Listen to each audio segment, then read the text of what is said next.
सभी दोस्तों को प्यारा भरा नमस्कार। मैं रिंकल कामरा और मैं चैनल पर आपका स्वागत करता हूँ। दोस्तों, जो आज हमारा टॉपिक है वो है सुप्रीम कोर्ट, जिसमें हम समझेंगे जितने भी वनडे एग्जाम के इंपॉर्टेंट क्वेश्चन हैं वो सभी हमें जानने हैं यहाँ पर। ठीक है, तो चालू करते हैं आज का टॉपिक क्या है हमारा, सुप्रीम कोर्ट। अगर हम बात करें सुप्रीम कोर्ट की बात, हमारे कॉन्स्टिट्यूशन के आर्टिकल 124 से लेकर 147 तक की गई है और हमको अच्छे से पता है ये यूनियन का पार्ट है और यूनियन हमारे संविधान के भाग किसमें है, 5 में। अगर हम बात करें सुप्रीम कोर्ट की, सुप्रीम कोर्ट हमारा सबसे एपेक्स कोर्ट है। अगर एक हायरार्की हम समझें यहाँ पर, तो सबसे ऊपर कौन सा कोर्ट है हमारा, सुप्रीम कोर्ट है।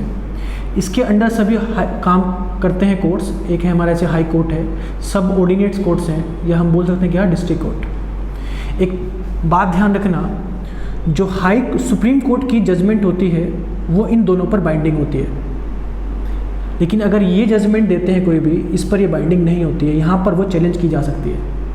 यानी सबसे जो एपेक्स कोर्ट है हायरार्की में, वो कौन सा कहलाता है हमारा, सुप्रीम कोर्ट कहलाता है।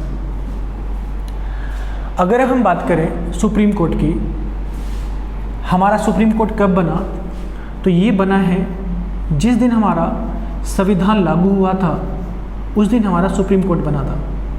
लेकिन आपने पढ़ा कोर्स तो पहले भी था, लेकिन इससे पहले हम सुप्रीम कोर्ट नहीं बोलते थे। 1935 के अंदर इसको बोला जाता था federal court. Government of India act 1935 के अंदर फेडरल कोर्ट था, किसका नाम, जो सबसे एपेक्स कोर्ट था। इससे पहले भी था सुप्रीम कोर्ट। अगर आपको पता हो, सुप्रीम कोर्ट हमारा बना था 1774 में।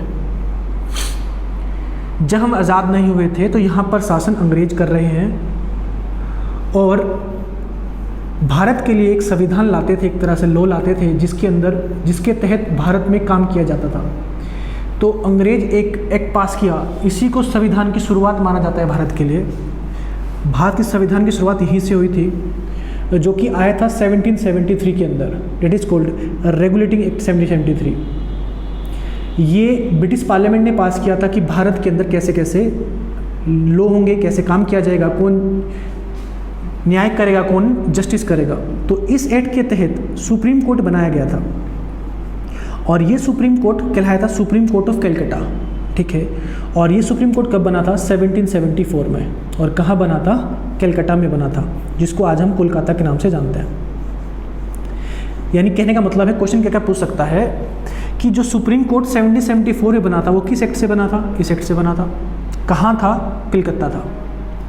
एक बात और ध्यान रखना, इस सुप्रीम कोर्ट के अंदर 3 जज थे और एक चीफ जस्टिस था। यानी इस चीफ जस्टिस का नाम से पूछ सकता है, उसका नाम था सर एलिजे इम्फे। सर एलिजे इम्फे, ठीक है। यानी इसका इतिहास हुआ, हमारे सुप्रीम कोर्ट कैसे बनता आ रहा है। अब हम समझते हैं, जो काफ़ी इंपॉर्टेंट है, पिछले साल ही चेंजेस हुए यहाँ पर। हमारे सुप्रीम कोर्ट के अंदर फिलहाल तो जजेस हैं, 33 जज हैं और एक क्या है, चीफ जस्टिस ऑफ इंडिया है। अब हम बात कर रहे हैं इस सुप्रीम कोर्ट की। लेकिन जब 1950 में सुप्रीम कोर्ट बना था तो 7 जज थे और एक चीफ जस्टिस ऑफ इंडिया था जब बना था। लेकिन आज कितने हो गए हैं, 33 + 1। यानी अभी जजों की संख्या कितनी है, 34 है टोटल, जिसमें 33 जजेस हैं और एक क्या है, चीफ जस्टिस ऑफ इंडिया है। ये तो हो गया हमारा पहला चीफ जस्टिस ऑफ इंडिया। पिछले साल 2019 में सीजल में क्वेश्चन पूछा गया कि पहला चीफ जस्टिस ऑफ इंडिया कौन था, तो बोलेंगे H.J. कानिया। ठीक है, और अभी कौन है हमारे, S.A. बोबड़े। ये हमारे 47th CJI हैं फिलहाल। ठीक है, इससे एक बात हमें समझ आती है कि 7 + 1 थे और अब कितने हो गए, 33 + 1। यानी आने वाले टाइम में और भी जज बढ़ सकते हैं, बिल्कुल बढ़ेंगे। तो ये जज कौन तय करता है, हु विल डिसाइड द जजेस in the supreme court. UPSC 2016 में क्वेश्चन पूछा गया है, तो याद रखना ये जजों की संख्या तय करता है कौन, पार्लियामेंट। UPSC प्रीलिम्स में क्वेश्चन आया था 2016 में, हु विल डिसाइड, एक लाइन दिया हुआ था कि पार्लियामेंट डिसाइड करता है जजेस की संख्या। वो लाइन बिल्कुल ठीक थी। तो पार्लियामेंट ही डिसाइड करता है कि सुप्रीम कोर्ट में कितने जजेस होंगे। ठीक है यहाँ तक। उसके बाद अगर हम बात करें अभी जो हमारा सुप्रीम कोर्ट का प्लेस है, पहले कहाँ पे था, कलकत्ता था, लेकिन 50 की हम बात करें उसके बाद से कहाँ पर है, दिल्ली में है। क्या ये दिल्ली प्लेस चेंज हो सकता है? Yes it can B. और ऐसा हुआ भी है कि सुप्रीम कोर्ट ने प्रोसीडिंग दिल्ली से बाहर भी दी है, लेकिन हैदराबाद एंड कश्मीर। ऐसा कौन तय करेगा? यहाँ तो पार्लियामेंट तय करता है। अगर प्लेस चेंज करना है तो कौन तय करेगा? ये क्वेश्चन कहीं पूछा नहीं गया, तो याद रखना कि चीफ जस्टिस ऑफ इंडिया चाहे तो प्लेस भी चेंज किया जा सकता है। यहाँ तक क्लियर है। तो ये हमने समझा कि सुप्रीम कोर्ट में जजेस कितने हैं और उसका प्लेस की हमने बात की। अब आगे चलते हैं।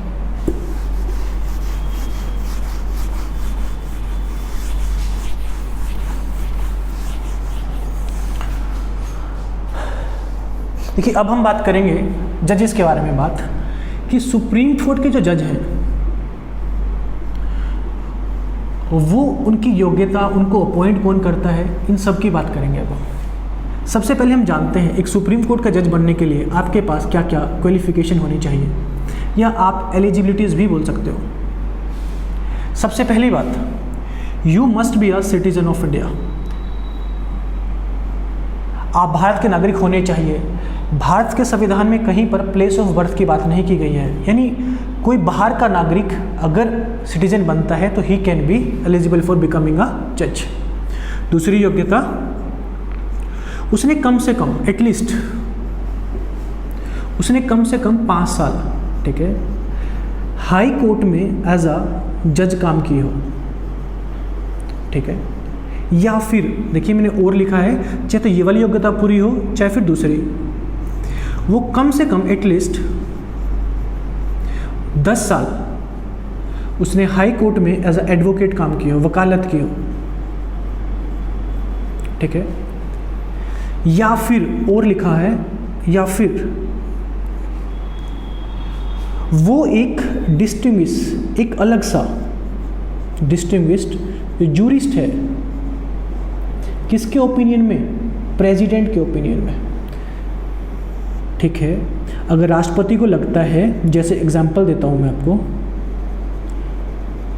In the opinion of president, भाई अगर राष्ट्रपति को लगता है किसी को 2 साल जज बने हो गए हैं, अब राष्ट्रपति को लगता है कि ये एलिजिबल है, तो राष्ट्रपति के पास यहाँ पर डिस्क्रिशनरी पावर है, वो उसको सुप्रीम कोर्ट जज बना सकता है। किसी को 5 साल एडवोकेट काम करते हो गए और ऐसा राष्ट्रपति को लगता है that he is eligible right now, तो राष्ट्रपति उसको जज बना सकता है।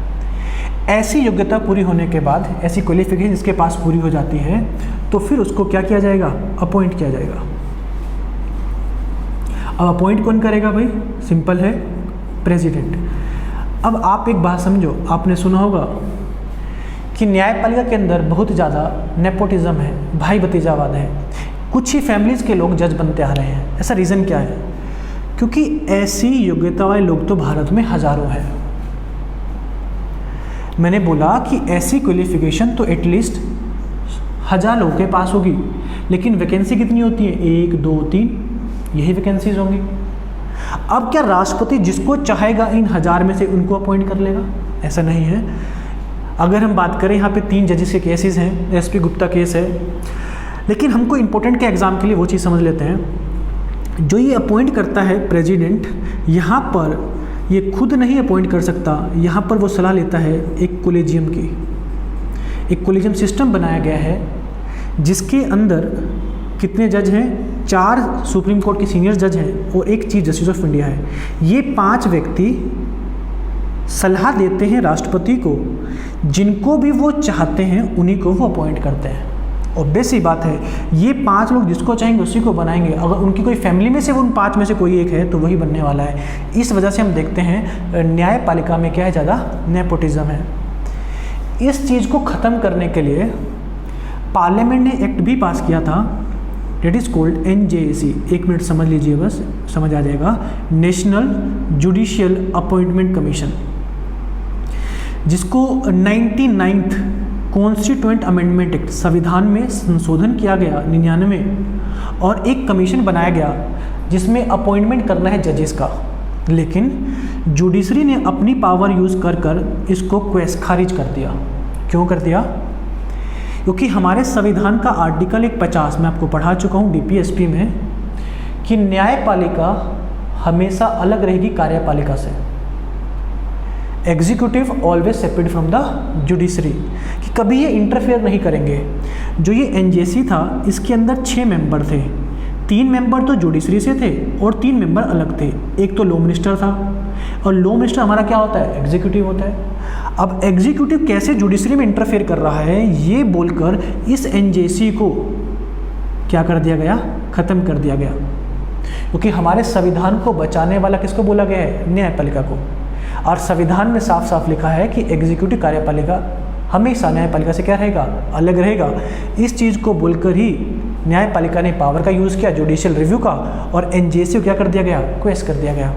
अभी भी यहाँ पर कोलिजियम सिस्टम ही चलता है। क्लियर है। तो अपॉइंट कैसे हुए, कोलिजियम सिस्टम ने सलाह दी राष्ट्रपति को, तो राष्ट्रपति ने उसको क्या कर दिया, अपॉइंट कर दिया। अब प्रेसिडेंट ही इनको क्या दिलवाता है, शपथ दिलवाता है। शपथ का प्रोविज़न हमारे शेड्यूल नंबर 3 में दिया है, ठीक है, वो मैं आपको पढ़ा चुका हूँ। अब अपॉइंट हो गया, शपथ हो गई। अब हम बात करते हैं इनकी सैलरी की। देखो कभी हमसे नहीं पूछने वाला सैलरी कितनी है। फिलहाल वैसे सैलरी अगर चीफ जस्टिस की बात करें तो 2.8 लाख है, और अगर हम बात करें एक जज की तो 2.5 है। लेकिन ऐसा क्वेश्चन कहीं पूछने वाला नहीं है। क्वेश्चन 2 ही तरीके से पूछा जाता है कि सैलरी इनकी तय कौन करता है, who will decide the salary of the जजेस। तो याद रखना है सैलरी कौन तय करता है, इनकी पार्लियामेंट तय करता है। और इनको सैलरी इनकी चार्ज किस पर होती है, ठीक है ना, बजट में मैंने आपको पढ़ाया था। इनकी सैलरी चार्ज किस पर होती है, भारत की संचित निधि पर, it is called consolidate fund of India.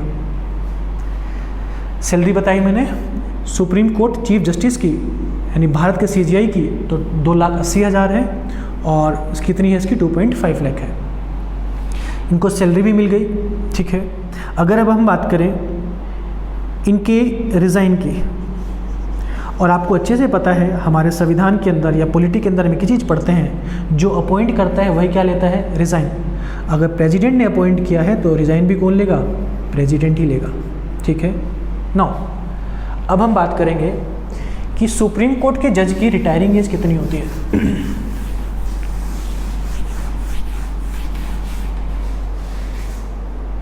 अगर हम बात करें जज की रिटायरिंग एज कितनी होती है, तो रिटायरिंग एज कितनी है, 65। और एक बात ध्यान रखना, सुप्रीम कोर्ट का जज रिटायर होने के बाद किसी भी कोर्ट में काम नहीं कर सकता। After retiring they will not practice in any court of India, क्योंकि एज ए एडवोकेट और तो लोग काम कर सकते हैं, और कोई जज तो काम कर सकता है, हाई कोर्ट का दूसरे हाई कोर्ट में जाकर कर सकता है, लेकिन सुप्रीम कोर्ट का जज कभी भी किसी कोर्ट में प्रैक्टिस नहीं करेगा। ऐसा क्यों किया गया, क्योंकि सुप्रीम कोर्ट सबसे एपेक्स कोर्ट है, सबसे हाई अथॉरिटी है जुडिशरी के अंदर, और सबसे बड़ा पद उसमें जज हो गया। उस पद की मर्यादा रखने के लिए हमारे न्यायपालिका ने हमारे संविधान में बोला कि they will not practice in any court of India. Retire होने के बाद वो किसी भी कोर्ट में प्रैक्टिस नहीं कर सकते हैं। यहाँ तक क्लियर है। अब हम समझना चाहते हैं, अगर वो खुद रिज़ाइन नहीं कर रहा, रिटायरिंग एज भी नहीं हुई है, और वो अनसाउंड हो गया है, संविधान के हिसाब से काम नहीं कर रहा है, तो उसके खिलाफ चलाया जा सकता है इम्पीचमेंट मोशन। वैसे इम्पीचमेंट वर्ड तो केवल राष्ट्रपति के लिए यूज़ किया गया है, लेकिन हम नॉर्मल बुक्स में देख लेते हैं कि इम्पीचमेंट वर्ड लिखा होता है। वैसे करेक्ट वर्ड क्या है इनके लिए, रिमूवल प्रोसेस है। संविधान के आर्टिकल 124 क्लॉज 4 में इसका रिमूवल प्रोसेस की बात की गई है। अगर एक सुप्रीम कोर्ट का जज अनसाउंड हो जाता है, संवैधानिक हिसाब से काम नहीं करता है, तो उसके पद से हटाया जा सकता है। Then how it can be removed, उसकी हम बात करते हैं। सुप्रीम कोर्ट का जज के खिलाफ इम्पीचमेंट कहाँ पर चालू होगा, एसएससी में 2 से 3 बार आ चुका है। तो इम्पीचमेंट कहीं भी चालू हो सकता है, either in Lok Sabha, either in Rajya Sabha. Question number 1 तो यही बनता है कि इम्पीचमेंट मोशन कहाँ पर चालू होता है। हम बोलेंगे लोकसभा या फिर राज्यसभा, किसी भी हाउस में हो सकता है। लेट आई एम एज्यूमिंग, मैं मानता हूँ कि चालू कहाँ पर हुआ, लोकसभा में। अब लोकसभा में चालू करने से पहले एक कोरम चाहिए, एक कार्यसाधक संख्या चाहिए कि लोकसभा में वो टेबल किया जा सके, एडमिट हो सके। एडमिट कैसे होगा उसकी हम बात करते हैं। लोकसभा में चालू करने से पहले कम से कम लोकसभा के 100 मेंबर साइन कर देंगे कि हम इस सुप्रीम कोर्ट जज को हटाना चाहते हैं। और ये 100 मेंबर जो साइन कर देंगे, किसको देंगे, लोकसभा के हेड को, और उसको हम क्या बोल देते हैं, स्पीकर बोल देते हैं। अब लोकसभा का स्पीकर क्या करेगा, इसकी मर्जी है कि वो इस इम्पीचमेंट मोशन को एडमिट करना चाहता है या नहीं करना चाहता। अगर एडमिट करता है तो वो एक पैनल बनाता है 3 मेंबर का, इतना जरूरी नहीं है। उसके अंदर 3 व्यक्ति होंगे, एक सुप्रीम कोर्ट का जज होगा, उसके अलावा जिसके खिलाफ चला है एक हाई कोर्ट का जज होगा, और एक कोई एमएस जूरिस्ट होगा। अगर एडमिट हो जाता है तो फिर वो कहाँ पर पारित होता है, लोकसभा में। लोकसभा में पारित होने के बाद उसको एक बहुमत से पास करवाना पड़ता है। उस बहुमत को हम बोलते हैं विशेष बहुमत, या अंग्रेजी में क्या बोलते हैं, स्पेशल मेजॉरिटी। मैं आपको अच्छे से पढ़ा चुका हूँ स्पेशल मेजॉरिटी क्या होता है, एक बार दोबारा सुन लो भाई। लोकसभा में टोटल मेंबर मैंने बोले अभी 543 हैं, टोटल बोला, ठीक है। और प्रेजेंट मान लेते हैं कितने हैं, 500 हैं। तो स्पेशल मेजॉरिटी क्या होगा, प्रेजेंट और वोटिंग रहेगा यहाँ पर, present and voting. Present and voting का कितना, 2/3, ठीक है। 2/3 यानी अगर 500 ने वोटिंग किया तो 2/3 होना चाहिए उसका, और टोटल का 50% से ज़्यादा होना चाहिए। टोटल का 50% से ज़्यादा हो और आए हुए का 2/3 हो तो उसी को हम क्या बोलते हैं, स्पेशल मेजॉरिटी। अगर अभी स्पेशल मेजॉरिटी से पास हो जाता है तो फिर ये कहाँ जाता है, राज्यसभा जाता है। अब राज्यसभा में भी उसको फिर से एक बहुमत से पास करवाना पड़ेगा, किससे, स्पेशल मेजॉरिटी से। अगर स्पेशल मेजॉरिटी से पास हो जाता है यहाँ भी तो लास्ट में एसेंट के लिए, सहमति के लिए किसके पास चला जाएगा, प्रेसिडेंट। और प्रेसिडेंट यहाँ पर बाइंडिंग है, बाध्य है कि उसको यहाँ पर साइन करना पड़ेगा। जैसे ही प्रेसिडेंट साइन कर देगा हमारा सुप्रीम कोर्ट जज अपने पद से हट जाएगा। आज तक इम्पीचमेंट मोशन चालू तो हुआ है पर कंप्लीट किसी के खिलाफ नहीं हुआ है। एक केस आया था, आप मुझे कमेंट बॉक्स में ज़रूर बताना, 1993 के अंदर, इसी साल CGL 2019 में क्वेश्चन आया ये, किसके खिलाफ सबसे पहले इम्पीचमेंट मोशन चालू हुआ है, सुप्रीम कोर्ट जज के खिलाफ। चालू तो हुआ था लेकिन वहाँ पर कांग्रेस सरकार ने, लोकसभा में वो पहुँची ही नहीं थी, क्योंकि अब टोटल का तो कितना होना चाहिए, 50%, और खुद उसने बायकॉट कर लिया था, किसने, अपनी कांग्रेस सरकार ने। तो ये चालू ही नहीं हो पाया था ढंग से। चालू तो हुआ था, मतलब 100 मेंबर ने साइन करके तो दिया था, लेकिन एडमिट अच्छे से नहीं, एडमिट ही नहीं हो पाया और वो पास ही नहीं हुआ। लेकिन चालू हुआ था किस सुप्रीम कोर्ट जज के खिलाफ, आप मुझे कमेंट बॉक्स में जरूर बताना। CGL 2019 का ही क्वेश्चन इसी साल आया था कि पहला सुप्रीम कोर्ट जज कौन सा था जिसके खिलाफ रिमूवल प्रोसेस स्टार्ट हुआ हमारे पार्लियामेंट के अंदर। तो ये क्लास थी हमारी सुप्रीम कोर्ट के ऊपर। इसके बाद हमें पढ़ेंगे पावर्स ऑफ सुप्रीम कोर्ट, उससे क्या क्या क्षेत्र अधिकार हैं, ज्यूरिडिक्शन है, और जितने भी और क्वेश्चन बनते हैं सुप्रीम कोर्ट से उनकी हम बात करेंगे क्लास में। तो आपको कैसी क्लास लगी आप जरूर कमेंट बॉक्स में बताएं, और कोई भी डाउट है तो आप बिल्कुल पूछ सकते हैं। तो मिलते हैं क्लास में, धन्यवाद।